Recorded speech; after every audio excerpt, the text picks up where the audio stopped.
नमस्कार दोस्तों। आज मैं इस वीडियो में बात करने वाला हूं कि सरकार अनलिमिटेड पैसे छापकर लोगों की गरीबी क्यों नहीं दूर करती, क्यों नहीं लोगों को खूब सारा पैसा देकर उनको अमीर बना देती है। गवर्नमेंट ऐसा क्यों नहीं करती, इसके पीछे क्या रीज़न है, ये सारी चीज़ें मैं आपको डिटेल में बताऊंगा। और साथ ही साथ मैं ये भी बताऊंगा कि हमारे देश में पैसे छापने की मशीन कहाँ पे है, ये पैसे कैसे छपते हैं और जो इनके पेपर है ये कहाँ से आते हैं, और 2000 और 500 के नोट छापने में कितना खर्च आता है। तो दोस्तों, वीडियो शुरू करने से पहले मैं चाहूँगा आप मेरे इस चैनल को सब्सक्राइब करो और मेरे 250 सब्सक्राइबर जल्दी से जल्दी कंप्लीट कर दो। देखते हैं आप लोग इस चैलेंज को पूरा कर पाते हो कि नहीं। तो दोस्तों, वीडियो में आगे बढ़ते हैं। सबसे पहले हम ये बात कर लेते हैं कि सरकार अनलिमिटेड नोट क्यों नहीं छापती, इसके पीछे क्या क्या रीज़न है। तो दोस्तों, जो भी हमारे देश में नोट छपते हैं उसके पीछे एक फॉर्मूला होता है, मतलब एक तरीका होता है कि गवर्नमेंट पहले एक पता करती है कि हमारे देश में कितने नोटों की ज़रूरत है। मतलब कि जो हमारे देश में जितने भी प्रोडक्ट बन रहे हैं और जितने भी सर्विसेज दी जाती है उसी के हिसाब से पैसे छपते हैं, उसी के हिसाब से देश में पैसे का रोटेशन होता है। तो दोस्तों, किसी भी करेंसी की वैल्यू तभी होती है जब इसके बदले आप कोई ना कोई सामान खरीद सकते हैं। तो दोस्तों, पहले के टाइम में क्या होता था कि पैसे तो होते नहीं थे, तो लोग क्या करते थे, हम जैसे मेरे पास अगर कोई सामान है तो मैं उस सामान को दे के दूसरा सामान खरीदूंगा जिस सामान की मुझे ज़रूरत है। तो दोस्तों, ऐसे में क्या दिक्कत आती थी कि जैसे मेरे पास राइस है और आपके पास दूध है। अब मुझे दूध चाहिए तो मैं क्या करूंगा, आपको राइस दूंगा और उसके बदले में दूध लूंगा। लेकिन ये भी डिपेंड करता है कि क्या आपको राइस की ज़रूरत है कि नहीं, क्योंकि आपको राइस की ज़रूरत है तभी तो आप चीज़ें एक्सचेंज करोगे, नहीं तो आप क्यों एक्सचेंज करोगे। तो दोस्तों, इसमें बहुत सारी दिक्कतें आती थी कि पहले हमें ढूंढना पड़ता था कि किसी को राइस की ज़रूरत है और उस पर्सन के पास दूध है कि नहीं। इससे बहुत प्रॉब्लम क्रिएट होती थी। तो धीरे धीरे जो लोग थे वो विकसित हुए, उन्होंने पैसों का निर्माण किया, मतलब करेंसी बनाई गई, गवर्नमेंट ने करेंसी बनाई। उसके बाद क्या होता था कि हम करेंसी को सामने वाले को दे देते थे और हमें जो भी चीज़ चाहिए है हम उसको ले लेते हैं। तो दोस्तों, अब हम ये बात कर लेते हैं कि अगर गवर्नमेंट खूब सारे पैसे छाप देगी, मतलब लोगों को खूब पैसे दे देगी, तो क्या प्रॉब्लम आएगी। तो दोस्तों, इसको हम एक एग्जाम्पल के थ्रू समझते हैं। तो दोस्तों, एक बार क्या हुआ था, जिम्बाब्वे और वेनेजुएला में जो वहाँ के राष्ट्रपति हैं उन्होंने सोचा क्यों ना हमारे देश की गरीबी दूर की जाए और खूब सारा नोट छापा जाए। तो 2001 में क्या हुआ था, जिम्बाब्वे के जो राष्ट्रपति थे, प्रेसिडेंट थे, उन्होंने देश में खूब सारे नोट छपवाने शुरू कर दिए और उन नोटों को गरीब लोगों में और जितने भी लोग थे कंट्री में सबको बांटना शुरू कर दिया। जिससे क्या हुआ, वहाँ के सारे लोग लखपति हो गए और करोड़पति हो गए। इससे क्या इफेक्ट हुआ, जो भी चीज़ थी उसकी डिमांड बढ़ गई और सप्लाई कम रह गई, जिसकी वजह से महंगाई ऑटोमेटिक बढ़ गई। इसको हम एक एग्जांपल के थ्रू समझते हैं। जैसे कि वहां पे एक ब्रेड को खरीदने के लिए लाखों रुपए देने पड़ते थे, मतलब आपको अगर एक पेन भी खरीदना है तो आपको लाखों रुपए देने पड़ेंगे। तो दोस्तों, ये कैसे हुआ कि जैसे लोगों के पास लाखों रुपए हैं, करोड़ों रुपए हैं। अब जैसे कि आपको एक कार खरीदनी है, तो अगर आपके पास कम पैसे हैं तो आप उसको नहीं अफोर्ड कर सकते, नहीं खरीदोगे। लेकिन अगर आपके पास और सबके पास खूब पैसे हैं तो उस कार को, उस बाइक को आप आराम से खरीद सकते हो। अब कोई भी चीज़ बनेगी वो एक लिमिटेड, मतलब कि बहुत ज़्यादा तो बनेगी नहीं, उसकी मात्रा एक लिमिटेड होगी, ठीक है। 10, 20, 40, 50, एक एग्जांपल बता रहा हूँ मैं आपको, उतनी ही बनेगी। इससे क्या हुआ, लेकिन पैसे तो सबके पास है, चीज़ें सबको खरीदनी है, तो ऑटोमेटिक उस चीज़ का रेट बढ़ जाएगा। क्योंकि जब सबके पास पैसा होगा और सब उस चीज़ को खरीदना चाहेंगे तो लोग बोलेंगे मैं 1 लाख में खरीदूंगा, दूसरा बोलेगा मैं 2 लाख में खरीदूंगा।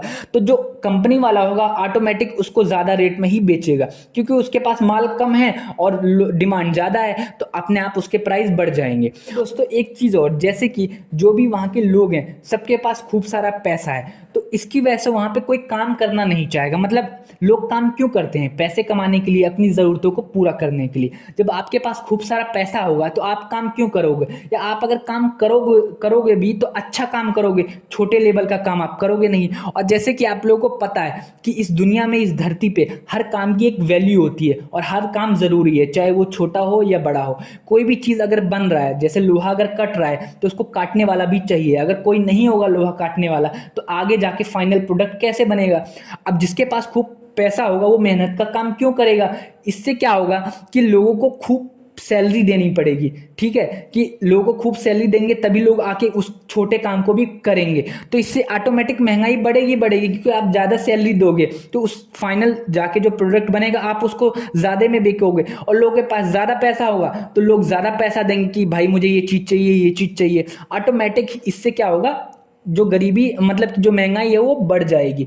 और दोस्तों इसकी वजह से जिम्बाब्वे में इतनी महंगाई बढ़ गई कि लोगों को, गवर्नमेंट को क्या करना पड़ा, 10 लाख 20 लाख के भी नोट छापने पड़ गए। क्योंकि लोगों को क्या होता था, एक ब्रेड भी खरीदना है तो गड्डी से गड्डी मतलब बोरे भर के पैसे देने पड़ते थे। अब उसकी वजह से गवर्नमेंट ने क्या किया, लाख रुपए के नोट छाप दिए, 1 मिलियन 1 बिलियन के भी नोट वहां छापने पड़े। आप इस चीज से अंदाजा लगा सकते हो वहां की स्थिति।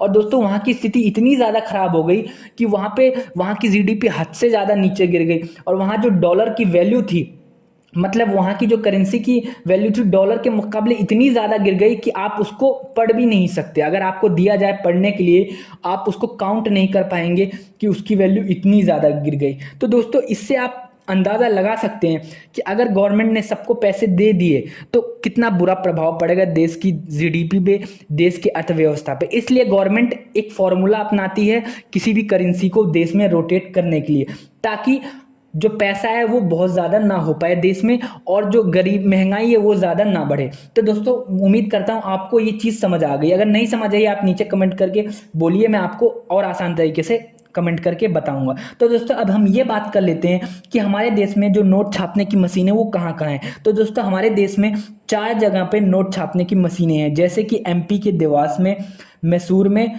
सालवोनी में और नासिक में। ये 4 जगह हैं जहाँ पे प्रिंटिंग मशीनें हैं, जहाँ पे ये नोटें छपती हैं। तो एमपी के देवास में 10, 50 और 500 को नोट छपते हैं, और मैसूर में 2000 के नोट छपते हैं। तो दोस्तों अब हम ये बात कर लेते हैं जो इसके पेपर है वो कहाँ से आते हैं। तो दोस्तों जो इसके पेपर है वो हमारे देश में भी बनते हैं और साथ में विदेशों से भी आते हैं, जैसे कि अमेरिका, फ्रांस और स्वीडन, यहाँ से मुख्य रूप से इसके पेपर आते हैं। अब हम दोस्तों अब ये बात कर लेते हैं ये छपते कैसे हैं नोट। तो दोस्तों पहले तो विदेशों से पेपर आता है, उसके बाद कुछ जगह होती हैं जहाँ पे ये नोट छपते हैं। ये मतलब कि लोगों को ज़्यादा डिटेल में इनके बारे में पता नहीं होती, नहीं बताई जाती कि ये जो पैसे छापने की मिले हैं ये कहाँ पे हैं, मेन उसकी लोकेशन कहाँ पे है। तो वहाँ पे ये नोटें छपती हैं। कुछ विशेष प्रकार की मशीनें होती हैं जो विदेशों से आई होती हैं, उन पे ये नोट छपते हैं। उसके बाद उन नोटों पे नंबरिंग की जाती है, और जो नंबरिंग की जाती है हर चीज़ का हिसाब रखा जाता है अप टू डेट, कहीं भी बिल्कुल भी चूक नहीं की जाती।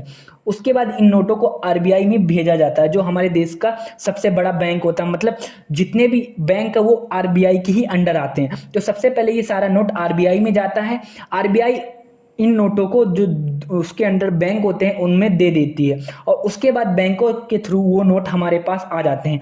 इस तरीके से एक चैन काम करता है जिसके थ्रू सारा पैसा बैंकों से कस्टमर के पास या ग्राहकों के पास आ जाता है। तो दोस्तों कुछ इस तरीके से ये सारी चीज़ें काम करती हैं। ये वीडियो आपको कैसे लगी ये नीचे कमेंट करके बताइए, और चैनल को सब्सक्राइब करना ना भूलें, और ताकि मैं मोटिवेट हो सकूं इस तरीके से और अच्छी अच्छी इन्फॉर्मेटिव वीडियो बनाने के लिए। वीडियो देखने के लिए आपका बहुत बहुत शुक्रिया।